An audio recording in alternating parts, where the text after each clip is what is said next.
We arrest drug dealers. We criminalize people, mainly black and brown people, for possessing small amounts of drugs like weed.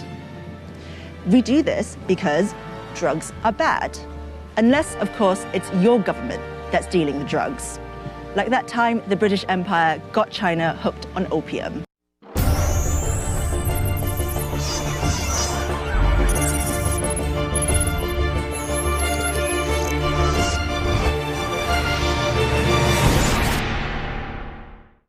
Opium had been grown in China since the 11th century, but it was only until the 17th century that usage really took off, when people realized you could smoke it instead of just chewing it. By the 1800s, there were foggy back alley opium dens in the streets of Canton, now known as Guangzhou, Shanghai, and even in London's Limehouse on Pennyfield Street. In the early 19th century, Chinese exports like silk, ceramic, and tea were hugely popular in Britain. Opium was one of the few things that British Empire could trade back. It's estimated that as many as 15 million people were addicted to opium by 1890, making it one of the worst cases of national drug addiction ever seen. They would ship opium grown in colonial India to Canton, where Chinese traders would take it into China. As opium grew in popularity, British trade increased. In 1800, 300 metric tons of opium was shipped into China. 4 decades later, this had increased to 3,500 metric tons of opium. Opium was a highly addictive drug with similar effects to modern-day heroin. Long-term users could experience liver, kidney, and heart problems and could die of withdrawal. Opium use had been banned by the Chinese Emperor Yongzheng in 1729 after he saw the effects of addiction on his citizens, and again in 1796 by the Emperor Jiaqing after everyone ignored the first ban. But Britain continued smuggling opium into China. It was simply too profitable not to. The opium monopoly out of India was worth £981,000 in 1831. That's the equivalent of about £100 million today. By the 1830s, people from every level of Chinese society were hooked on opium. After Emperor Daoguang received reports of mass addiction all over the country, he'd had enough. Soldiers burned all the opium they found.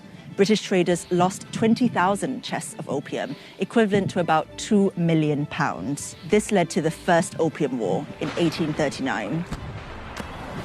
The British were so angry that their drugs had been stolen that they sent troops to the region to demand economic reparations for the financial losses they'd incurred while illegally trafficking narcotics into a foreign country. They were also angry that China refused to open up more ports to British trade and had disrespected their traders. Back in the UK, the press depicted the Chinese as barbarians who had insulted the honor of Brits abroad. In an act of war, Britain occupied Hong Kong, then a sparsely inhabited island off the southeast coast of China. In 1841, China ceded the island to Britain. A year later, the Treaty of Nanking was signed, marking an end to the First Opium War. So Britain got what it wanted: money for illegally trafficking drugs into China and a shiny new island base to smuggle opium from, Hong Kong. Opium remained illegal after the war, but the Chinese authorities were basically forced to accept the drug trade into China. Opium consumption ripped through Chinese society like never before. Chinese smugglers quickly realized that if they registered their ships in Hong Kong as British ships, they could keep smuggling opium into China. This triggered the Second Opium War in 1856, when a Chinese ship flying the Union Jack was seized by the authorities. The Chinese crew was arrested and the British flag was torn down. The British Navy, supported by the French troops, retaliated by seizing Beijing and looting and burning down the Imperial Summer Palace. China was forced to legalize the import of opium.